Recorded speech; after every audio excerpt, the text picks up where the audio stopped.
오늘 본문 말씀은 예수님이 이혼에 대해서 하는 말씀입니다. 우리 1절 말씀에 있는 대로 예수님께서는 아마 갈릴리에서 전도하던 거 다 끝나고 이제 마지막 3년째 되는 해 있죠. 마지막 예루살렘에 가서 유월절을 지내기 위해서 예루살렘을 향하는 길이었습니다.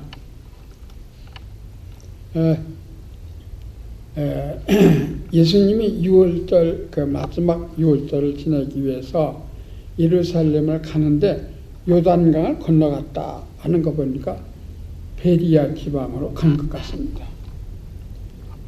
베리아는 지금의 요르단입니다. 그러니까 요단강 건너편 땅. 거기는 사실 베리아는 유대 땅이 아닙니다. 근데 여기 또 보니까 유대 땅에 가셨다, 유대 지경에 가셨다 그런 거 보니까 예수님이 갈릴리를 떠나서 요단강을 건너서 베리아 지방을 거쳐서 다시 요단강을 건너 유대 땅에 들어오셔 지금 예루살렘 올라간 길이었다 그렇게 보고 있습니다. 당대 사람들은 그 사마리아를 통과하면 직통으로 갑니다. 그러니까 사마리아를 가지 않습니다. 왜? 사마리아 사람하고 상종하기 싫어서. 왜 그러냐면 사마리아 사람들은 우리가 잘 아는 대로 혼혈족이 됐어요. 유대인은 유대인인데 혼혈족. 아수르 임금 때 붙들려가서 아수르 왕이 그 혼혈족을 만들었어요. 그래서 유대 사람들은 갈릴리나 이 유대 사람들은 이 사마리아 사람하고 상종하기 싫어합니다. 그래서 예루살렘을 가는 사람은 길은 가깝지만 사마리아로 가지 않고 요단강을 건너가서 베리아 땅을 거쳐서 그 다음에 다시 요단강을 건너서 여리고에서 여리고 언덕을 올라가서 예루살렘에 가곤 했습니다. 근데 예수님께서 사마리아 성을 가다가 요한복음 4장에 보니까 거기 우물가에서 여인을 만나서 이야기를 한 일도 있습니다. 그러나 마지막 때 이 6월절 한 달 남겨뒀다 그렇게 보고 있습니다. 그러니까 지금으로 말하자면 3월 초순경이 되지 않나 그렇게 보고 있습니다. 예수님은 다른 사람들과 같이 그 무리에 섞여서 요단강을 건너서 베리아 땅을 거쳐서 그리고 이제 유대 땅에 들어오게 되는 겁니다. 근데 유대 땅에 들어오자마자 예수님을 기다렸다는 듯이 그 바리새인들이 찾아왔습니다. 찾아와서 뭐 합니까? 사람들이 이혼을 많이 하는데 이혼하는 것이 옳습니까? 틀렸습니까? 그렇게 물어보는 거예요. 물론 이것은 뭐 바리새인들이 그들이 예수님의 교훈을 받고자 해서 그런 건 아닙니다. 왜? 당대 이혼 문제가 그 문제거리가 됐기 때문에 예수님은 올무에다가 올무로 옮기기 위해서 그런 질문을 한 겁니다. 그래서 이 바리새인들의 질문을 받고 예수님께서는 그 답변하는 것이 오늘 본문 말씀입니다. 그래서 이혼 문제를 말하게 되는데 사실 오늘날도 뭐 이혼율이 50% 60% 이렇게 말하니까 이런 말하기 참 힘듭니다. 다행히도 우리 교회는 이혼한 사람 하나도 없으니까 다행입니다만 어디 가서 이런 말 했다면 큰일 나죠. 그러나 예수님의 말씀이라는 점에서는 우리가 분명하게 이혼이 왜 나쁜가 하는 것을 알아야 되겠단 말이에요. 그래서 오늘 예수님은 바리새인들의 이 질문에 대해서 답변으로 이혼이 하나님의 말씀에 하나님의 뜻에 어긋난다 하는 것을 세 가지로 얘기했습니다. 그래서 이 시간은 이혼이 하나님의 뜻이 아니다 하는 것은 세 가지를 먼저 말씀드리겠습니다. 우리 3절부터 6절까지 함께 읽어보시겠습니다. 바리새인들이 예수께 나와 그를 시험하여 가로되 사람이 아무 연고로 물어나고 그 아내를 내어버리는 것이 옳으니까? 예수께서 대답하여 가라사대 때 사람을 지으신 이가 본래 저희를 남자와 여자로 만드시고 말씀하시기를 이러므로 사람이 그 부모를 떠나 아내에게 합하여 그 둘이 한 몸이 될지라 하신 것을 잊지 못하였느냐. 이러므로 이러한즉 이제 둘이 아니요 한 몸이니 그러므로 하나님 짝 지어주신 것을 사람이 나누지 못하였습니다 하십니다. 여기서 예수님의 답변은 원리적인 얘기입니다. 본래라는 말을 사용하시는데 본래라는 말은 이혼은 본래 안 된다는 얘기예요. 그 이유는 첫째 창조의 원리에 의해서라는 말씀입니다. 여기 4절에 예수께서 대답하여 가라사대 사람이 지으신 이가 본래 저희를 누구로? 남자와 여자로 지으셨다. 이것은 창세기 1장 28절 말씀을 인용한 말씀입니다. 거기 보면 하나님께 천지 만물을 창조하시고 사람을 당신의 형상대로 지으셨는데 남자와 여자를 각각 지었다. 그래서 남자와 여자를 지은 것은 바로 한 남자와 한 여자가 결혼해서 살도록 된 원칙이라 이거예요. 그러니까 무엇을 반대합니까? 하나님은 일부 다처주의가 틀렸다는 얘기예요. 원래 하나님의 창조의 원리가 한 남자 한 여자와 만나서 살도록 된 것입니다. 근데 세상이 타락했기 때문에 그냥 누군가 그러니 하고 그냥 감아주고 있는데 사실 본래 하나님은 한 남자와 한 여자를 지으심으로 인해서 일부 다처주의가 아니라 바로 한 남자와 한 여자만 살아야 된다 그런 뜻입니다. 여러분 한 남자와 한 여자를 지으셨기 때문에 결혼제도라는 게 시작이 된 거예요. 그러면 내가 같이 살다가 이혼하게 되면 그 사람 딴 데 가서 장가를 간다고요. 시집을 간다고요. 그러면 그 사람은 결과적으로는 이유가 여러 가지가 있지만은 일부 다처주의를 따르는 것입니다. 그가 수절하고 계속해서 죽으면 물론 고린도에서 사람이 남편이나 아내를 죽으면 자유다.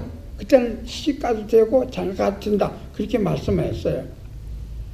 그러나 우리 같이 사는 동안에 한 여자는 남자에게 매이고 한 남자는 한 여자에게 매이되기야 절대 자유로울 수가 없다. 그렇게 말씀했거든요. 그렇기 때문에 그 상대자가 죽기 전에는 자유가 없다. 이혼하면 안 된다는 얘기입니다. 이것이 창조의 첫째 원리입니다.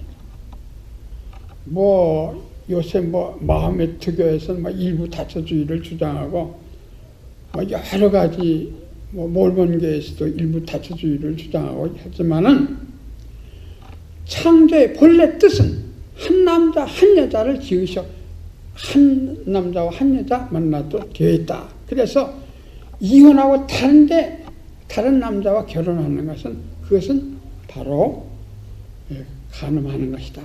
그렇게 말씀합니다. 그러므로 이혼 안 된다는 얘기입니다. 두 번째,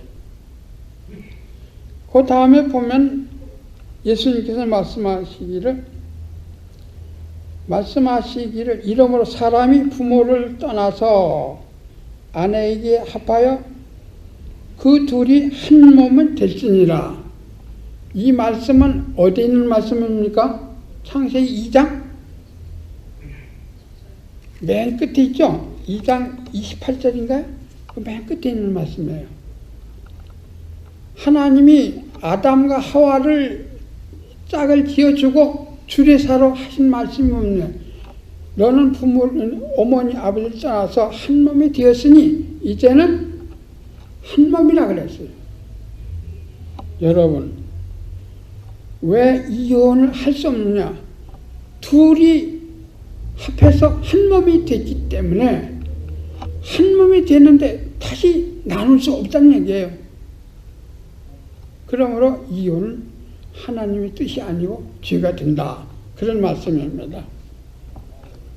여러분, 이 한 몸이란 말, 우리가 생각할 때 한 몸이란 말을 그거는 성생활을 하라 그런 뜻이다. 그러니까 육체를 가진 우리들에게 그 뜻이 있어요. 그래서 한 몸이 되는 거예요.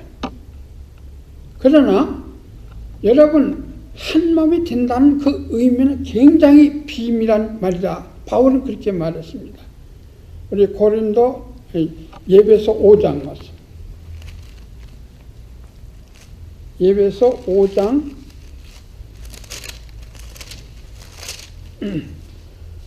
31절이네요. 예배서 5장 신약성경 351페이지 예배서 5장 31절부터 32절까지. 이러므로 사람이 부모를 떠나 그 아내와 합하여 그 둘이 한 육체가 될지니 이 비밀이 크도다. 내가 그리스도와 교회에 대하여 말하노라. 뭐가 크다고요? 이게 부부가 된다는 건 비밀이 크다 그랬어요. 그러면서 바울이 한 얘기가 왜 비밀이냐? 그리스도와 교회가 합하는 것과 똑같기 때문에. 무슨 말입니까? 그냥 육체적으로만 하나 되는 게 아니에요. 이 말은 인격적으로 하나 된다는 얘기예요. 여러분, 우리가 결혼 생활을 하나의 조건에 의해서 잘생기고 돈 많고 능력 있다 그래서 결혼하는지 모르지만은 그게 아니고 인격의 결함입니다. 어떤 조건에 의한 육체적인 결함이 아니고 인격적인 결합이다 하는 것이 바로 결혼입니다. 우리는 육체를 썼기 때문에 육체적 결합을 통해서 자녀를 낳고 사회를 이룩하고 그 하나님의 일을 하게 되어 있습니다. 그래서 이 세상에 인능이 많이 퍼진 거예요. 그 육체적 결합이에요. 그러나 그 단순한 그렇게만 생각해서는 안 된다 이거예요. 육체적 결합뿐만 아니라 인격적 결합이다 그런 뜻이에요. 왜? 그리스도와 교회가 하나 되는 것처럼 우리가 남편과 아내가 합해서 하나가 된다 이거예요. 그 하나가 된다는 비밀이 크다 이거예요. 그 비밀은 뭡니까? 그 육체가 하나가 되는 것뿐만 아니라 이제 인격적으로 하나 된다 이거예요. 여러분 생각해 보십시오. 여기서 예배서 5장에서 교회와 그리스도를 비유해서 말씀했습니다. 그런데 우리가 그리스도와 교회는 인격적인 만남입니다. 그렇죠? 인격적인 만남이에요. 그래서 그걸 인정하는 거예요. 예수님께서 하나님 아들로 죄가 없으시지만 내 죄를 대신해 십자가에 죽으셨다. 그래서 나는 예수 그리스도 안에서 죄사함 받는다 하는 인격적인 만남입니다. 그래서 우리가 그리스도께 속하고 그리스도는 나의 주인이 되어주시는 거예요. 그런데 만약에 예수 믿기 힘들다. 예수 믿는 건 너무 귀찮다. 이렇게 생각한다면 교회도 안 나가고 예수를 안 믿어요. 그 사람 그 결과는 어떻게 되겠습니까? 그리스도와 나와의 인격관계를 파괴시키는 자예요. 그 사람의 결과는 지옥에 갈 수밖에 없어요. 결국 지옥에 갈 수밖에 없어요. 인격이라는 것이 그렇게 중요한 겁니다. 우리 결혼이라는 육체적 결합뿐만 아니라 우리 인격적 결합이라는 것을 잊어서는 안 된다는 얘기예요. 그래서 상대방 인격적으로 대하라는 거예요. 그래서 상대방을 존중하는 거예요. 예배서 5장에 말씀한 대로 그 법을 쫓아서 결혼 생활을 하라는 거예요. 여러분, 그러므로 이 비밀이 크도다 하신 이 말씀을 잘 깨달아야 됩니다. 우리가 결혼이라는 것은 그냥 아무나 만나서 또 해주고 그러는 것이 아니에요. 인격이 결합했다 헤어지는 법이 있습니까? 그런 법이 없다고요. 그래서 예수님은 이혼 곧 하나님의 뜻을 파괴하는 것이다. 하나님의 뜻을 파괴하는 것이기 때문에 안 된다는 얘기입니다. 그 다음에 세 번째 마지막으로 오늘 6절 말씀입니다. 말씀하시기를 이러므로 사람이 그 부모를 떠나 아내에게 합하여 그 둘이 한 몸이 될지나 하신 것을 잊지 못하였느냐. 그런즉 이제 둘이 아니요 한 몸이니 그러므로 하나님이 짝지어 주신 것을 사람이 나누지 못할지나. 첫째는 창조의 원리에 의해서 한 남자 한 여자를 지으신 하나님 앞에 이혼이라는 걸 허락할 수 없다. 두 번째는 하나님께서 이렇게 한 몸이 되게 했다고요. 그런데 바울은 그것이 비밀이라고 했어요. 그것은 무슨 말입니까? 그 비밀은 육체적 결합뿐만 아니라 바로 인격적 결합이라고 해요. 여러분, 결혼 생활은 굉장히 힘듭니다. 그래서 누가 그래요. 결혼을 해봐라 후회할 것이다 그래요. 결혼을 안 해봐라 더 후회할 것이다 그래요. 여러분, 결혼 생활이 서로 남남끼리 만난다는 게 얼마나 힘듭니까? 경험도 다르고 지식도 다르고 생활 환경도 다르게 잘하는 사람이 만난다는 거 살면서 그걸 맞춰간다는 게 굉장히 힘들어요. 결혼이 쉬운 게 아니에요. 우리가 서로 상대방을 이해하지 않으면, 인격적으로 대화하지 않으면 안 된다는 얘기예요. 여러분, 결혼이라는 게 쉬운 게 아닙니다. 예수 믿는 것이 쉬운 것이 아니에요. 어려워요. 그렇다고 해서 예수 모른다고 하면 지옥 갈 수밖에 없죠. 그렇다고 해서 아내하고 남편을 모른다고 하면 이혼할 수밖에 없는 거예요. 그래서 이 사회를 파괴되는 거예요. 한 몸이기 때문에 이제 하나님께서 한 몸을 만들었기 때문에 이혼할 수 없다. 그래서 결론으로 세 번째 뭡니까? 6절에 이러한즉 이제 둘이 아니요 한 몸이니 그러므로 하나님이 짝지어 주신 것을 나누지 못하니라. 여러분, 하나님이 짝지어 줬다 하는 말이 중요한 겁니다. 우리 결혼은 뭐 연애 결혼도 있고 중매 결혼도 있고 뭐 그 밖에 여러 가지 결혼이 있습니다. 사람마다 그 결혼을 하게 된 동기가 다 달라요. 그렇지만 똑같은 거 있습니다. 하나님의 섭리에 의해서 우리가 서로 만나서 한 몸을 이루고 결혼 생활을 하게 되었단 말이에요. 그래서 여기 하나님이 짝지어 주신 것이라고 말했습니다. 하나님은 우리에게 섭리를 통해서 우리에게 짝을 지어 주시는 거예요. 뭐 여러 가지가 있죠. 여러 가지 결혼에 뭐 저도 결혼 연령 딱 됐을 때 참 생각이 많더라고요. 뭐 선을 보라고 이 사람 저 사람 다 봤어요. 그렇지만 하나님의 섭리에 의해서 가정을 이루게 된 것, 지금 와서 생각하니 정말 하나님 위대하시다. 결혼 생활이 힘들지만 하나님 위대하신 거예요. 하나님의 섭리에 의해서 우리는 가정 생활을 하는 겁니다. 여러분, 우리는 우리 노력으로 내가 생각해서 된 것처럼 그렇게 생각하지 마시기 바랍니다. 하나님의 섭리에 의해서 우리에게 축복으로 주신 가정입니다. 그러므로 사람이 하나님 짝지어 주신 것, 하나님 섭리 가운데 짝지어 주신 것 나누면 그게 어떻게 되냐? 이혼할 수 없다는 얘기예요. 여러분, 아까도 말씀했습니다만 사람이 결혼 생활을 하는 건 힘듭니다. 그러나 하나님께서 딱 지어주신 것을 나눈다는 것, 그것은 하나님의 뜻을 거역하는 것이기 때문에 더 큰 불행이 된다는 말씀입니다. 그래서 오늘날 이혼율이 많은 것처럼 당시에 사람들이 이혼을 많이 했다고 그래요. 책을 보니까. 이혼을 많이 했는데 어떻게 이혼하느냐? 하나님 말씀까지 교묘하게 인용하면서 이혼을 했다 그래요.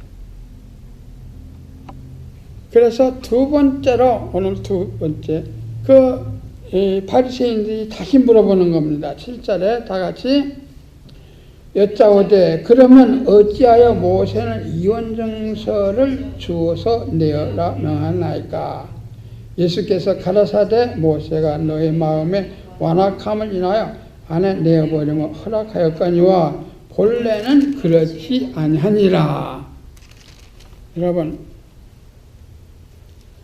신명기 24장 1절에서 4절까지 내용을 이 바리새인들이 인용해서 모세가 거기 말하기를 이혼하려면 이혼증서를 만들어주라.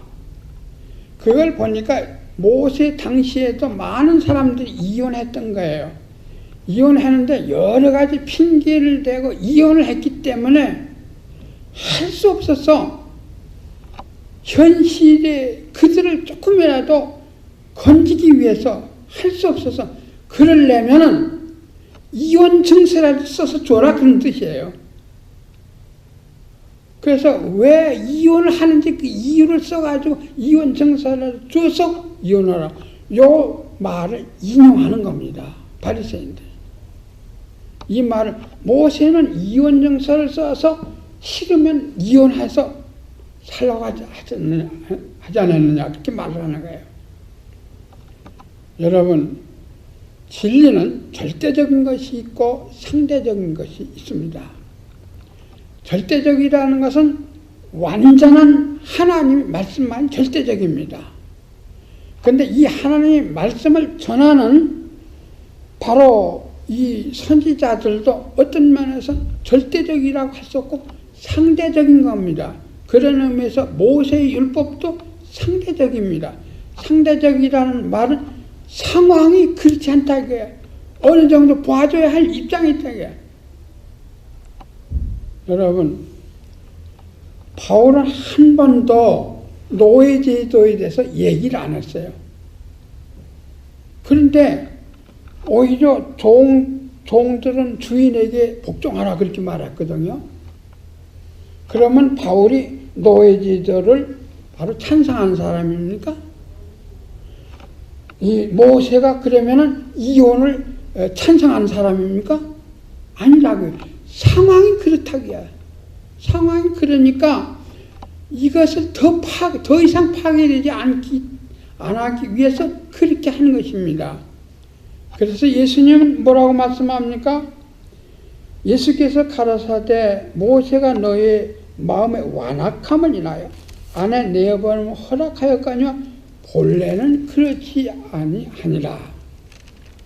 본래는 이혼이 안 된다는 위에서 말씀하는 이혼은 안 되는데 모세가 신명기서에서 그렇게 말씀하는 것은 너희들이 악하기 때문에 그래서 조금이라도 건지려고 할 수 없어서 이혼 증서를 써서 주라 이거야. 아마 제 생각에 이혼 증서도 안 주고 내쫓았던 것 같아요. 힘으로. 여러분, 지금 막 여러 가지 이유를 답니다. 그러나 본래는 이혼 안 된다는 얘기예요.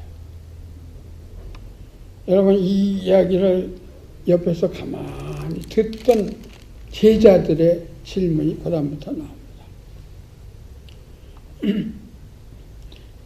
내가 이제 그 제자들에게 하는 말씀이에요.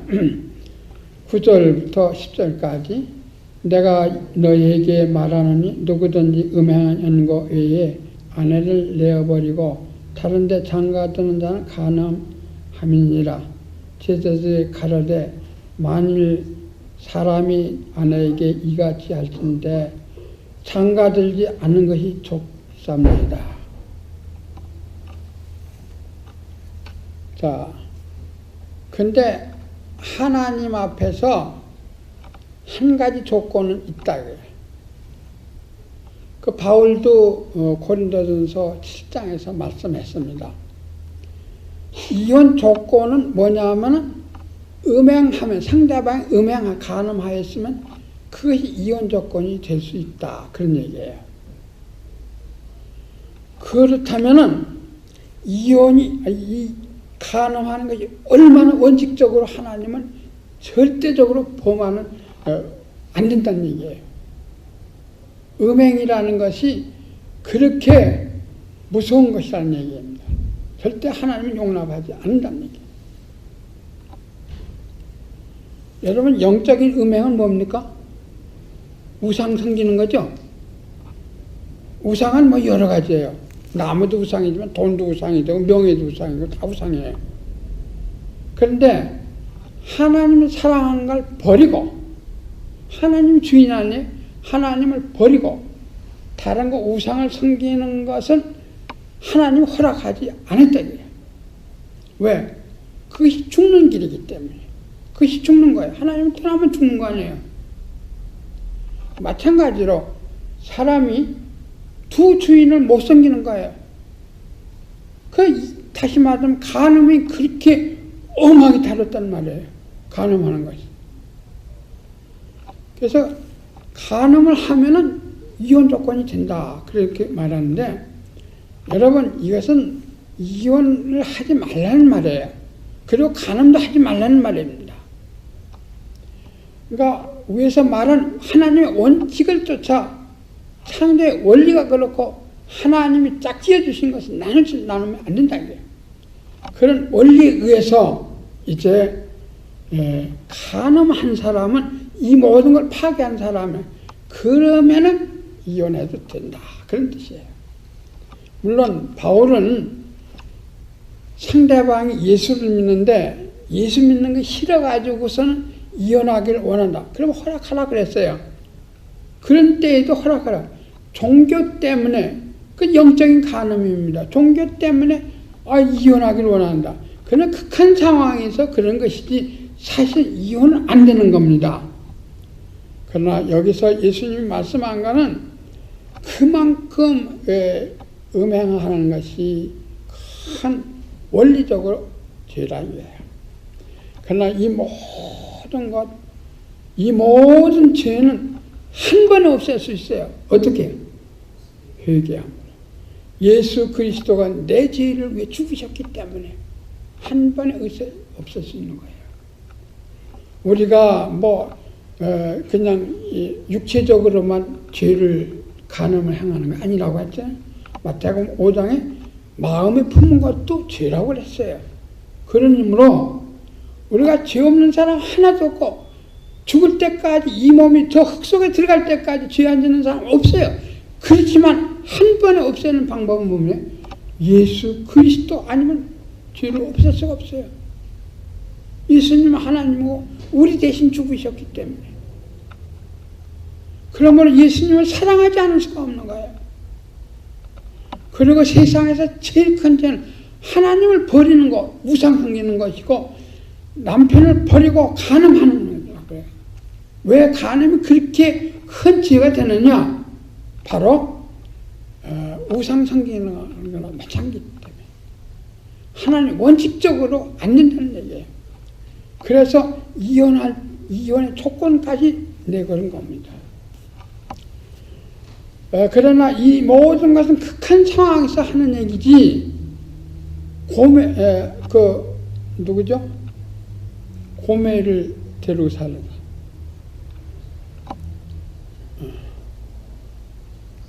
성경에 갑자기 생각하는 호세아. 호세아에게는 하나님 명령했어요. 너는 창녀인 고멜을 아내로 데리다가 살아라. 그가 자기 아내로 살면서도 간음을 했어요. 그게 달아났어요. 그게 데리러 갔었잖아요. 데리러 갔다가 변을 당한 거예요. 그런데 여러분, 그것은 비유입니다. 하나님이 이 창녀와 같은 이스라엘을 내가 데리고 산다, 그런 의미가 있는 것이지, 결코 뭐 우리가 창녀하고 결혼하라 그런 뜻은 아닙니다. 그걸 교묘하게 이용하는 사람들이 있을지 모르겠어요. 그러나 본래는 이혼 안 되고 음행도 안 된다는 얘기예요. 이것이 하나님의 원체 뜻이에요. 그러나 예수 그리스도 안에서 이 모든 죄가 용서받고 이제부터 새 사람으로 살아야 된다는 말씀입니다. 여러분, 이 모든 말을 옆에서 듣고 있던 제자들이 뭐라고 그랬어요? 그러면 혼자 사는 게 낫겠네요. 그렇잖아요? 어떤 때 그런 생각 들죠? 야, 혼자 사는 게 낫겠다. 그 남편도 귀찮고 아내도 귀찮고 말이야. 어떤 때 혼자 사는 게 낫까? 그런 생각을 할 때가 많이 있어요. 그래요, 안 그래요? 우리가 결혼 생활이라는 거 참 어려운 일이에요. 좋은 일도 있지만 힘든 일이 더 많아요. 그러나 우리는 이혼하면 안 돼요. 그러나 우리는 음행하면 안 돼요. 이게 하나님 그렇게 만드셨고, 그렇게 잘 참으면 하나님 복을 주실 거예요. 하나님 복 주신다고 그랬어요. 그러므로 우리들은 하나님의 축복을 받기 위해서 하나님 법도대로 살아야 돼요. 근데 제자들은 뭐라? 혼자 사는 게 낫겠네. 그랬어요. 사실 그렇잖아요. 이 말은 무슨 뜻이냐 하면은, 당대 많은 사람들이 이유를 걸어서 이혼을 많이 했다는 얘기예요. 그래서 이 제자들 마음속에도 무슨 조건을 줘? 저 사람 돈 못 벌어와. 저 사람 못생겼어. 저 사람 이런 조건에서 이혼을 했던 모양이에요. 사실 그렇다고 그래요. 지금 해외기업들 법적으로 4사람밖에 못 얻거든요. 그러니까 자기가 이쁜 여자를 봐서 저 사람하고 살아야 되겠다면 그 맨 위에 1번 되는 여자를 내는데요. 그리고 또 장가가는 거예요. 그렇게 해서 매일 장가가는 거예요. 그것은 자기가 다른 여자를 데려다 살기 위해서 이혼하는 거지, 그게 무슨 조건이에요? 조건이 있어야 게 특집을 잡는 것 뿐입니다. 여러분, 이 세상의 모든 사람들이 그런 식으로 성격이 안 맞아서, 저 사람 무능해서, 저 사람 틀려서, 자기가 기준인 것처럼, 자기는 완전한 것처럼 그렇게 말하고 이혼을 하는데, 절대 하나님은 이혼을 허락하잖아요. 하나님은 어떤 조건에서 음행을 원치 않아요. 그러므로 이 모든 죄는 예수 그리스도 안에서 용서함 받고, 우리는 결혼 생활을 독신 생활을 아무나 하는 것이 아니다. 예수님은 말씀하셨어요. 다 같이 11절, 예수께서 가라사대 사람마다 이 말을 받지 못하고 오직 타고난 자라야 할지니라. 어미의 태로부터 고자된 자도 있고 사람이 만든 고자도 있고 천국을 위하여 스스로 된 고자도 있도다. 이 말을 받을 만한 자는 받을지어다. 그렇게 아무나 그렇게 독신 생활을 하는 줄 아느냐 그 말이에요. 성불구자는 독신 생활을 할 수 없이 해야 된다 이거예요. 그래서 성불구자도 2가지가 있다 이거예요. 원래 태어나면서부터 성불구자가 있고, 그리고 주를 위해서 성불구자도 된 사람도 있다 이거예요. 여러분, 그것은 하나님이 은혜를 주셔야 독신 생활을 하는 거지, 독신 생활을 아무나 하는 것이 아니다는 얘기예요. 그렇게 이혼이 까다롭고 음행하는 것이 큰 죄가 된다면, 그러면 차라리 혼자 사는 게 낫겠네요. 그게 쉬운 줄 아냐, 이게. 본래 하나님이 남자와 여자를 하는 건 둘이 같이 살라는 얘기예요. 결혼 조건에 대해서는 창세기 1장, 2장에서 이미 여러분들에게 말씀드렸습니다만, 어쨌든 독신 생활도 아무나 하는 것이 아니라 타고나야 된다. 그리고 주를 위해서 헌신된 사람, 정말 그런 사람이 있어요. 제가 봤어요. 건이라는 그 사람은 제가 만났을 때 60살이 넘었더라고요. 그 사람 홍해 지역 선교회 선교사인데 중학교 때 결심했대. 자기가 회교들에게 전도하겠다. 그래서 회교들에게 전도하려면은 저 회교 국가인 예멘이나 사우디아라비아나 이런 나라에 간다. 그럼 자기가 언제 죽을지 모른다. 그 사람은 박사학위가 의학 박사 둘이에요. 하나는 내과 의사고 의학 박사고 하나는 그 뭡니까 그 말라리아 남쪽에서 걸리는 그런 병에 대해 연구해가지고 박사학위가 둘이에요. 그런데 신학교 공부 다 했어요. 목사 안수 안 받았어요. 왜? 목사 안수 받으면 자기 선교하는데 걸릴까봐. 그리고 장가도 안 갔어요. 그 당신 가족이 어디냐 했더니 이 가방인데 집이라고 그래요. 1년에 지구를 3바퀴씩 돈대요. 왜? 모금을 해야 자기 멤버들이 다 먹고 살 수 있대. 멤버가 몇이냐 했더니 52명이래요. 그 사람들 전부 사우디아라비아 예멘 다 농학 박사 무슨 의학 박사 이런 사람들이래요. 다. 그 취직할 땐 농학 박사로 취직하고 의학 박사로 병원에 취직했지만 실질은 다 복음 전도를 위해서 그 사람들이 이렇게 희생한 사람들이라고요. 여러분 그분은 장가를 안 갔어요. 왜? 내가 죽으면 과부가 또 하나 생긴다. 이거예요.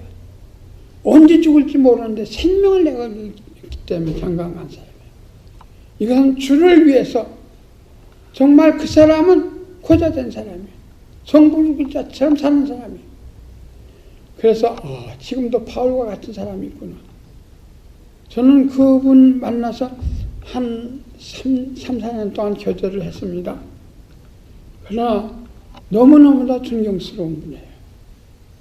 여러분 우리가 이같이 일은 하지 못하지만 정말 자기의 모든 생명을 내걸고 일을 못하지만 우리가 주를 위해서 일을 해야 되지 않겠습니까? 그래서 독신 생활이라는 게 그렇게 쉬운 것이 아니라는 거예요. 하나님 주신 그것도 은혜라는 거예요. 말씀을 마치겠습니다. 오늘은 이혼에 대해서 말씀을 드렸는데 예수님은 이혼을 반대합니다. 왜? 창조의 원리가 그렇지 않다 이거예요. 두 번째로 하나님이 짝지어 주신 거예요. 하나님의 섭리에 의해서 짝지으면 나눠줄 수 없다 이거예요. 그럼 하나님을 무시하는 게 되잖아요.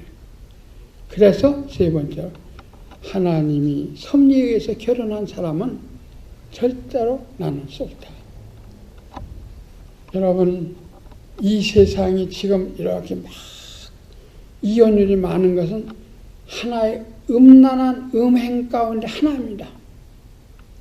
음행 가운데 하나예요. 이유는 여러 가지 있지만 그 이유가 정말 합당합니까? 그래 합당하지 않다고요. 뭐 성격이 틀려서 무슨 성격이 그렇게 틀려요? 우리가 남남끼리 모여서 사는 게 그것이 하나님의 축복이라는 걸 생각할 때 우리가 참고 인내하고 서로 도와주면서 살아야 되지 않겠어요? 인격적 만남이지 뭐 육체적 조건을 위해서 만난 거 아니라고요. 그거 하나만 생각하면 안 돼요. 그건 세상 사람들이 하는 얘기예요. 그러나 저와 여러분 인격적 만남이에요. 그러므로 서로 도우면서 살아야 돼요. 참고 살아야 돼요. 인내하면서 살아야 돼요. 그래서 우리의 이 결혼 생활이 하나님 앞에 영광이 되시기를 주의 이름으로 축원합니다.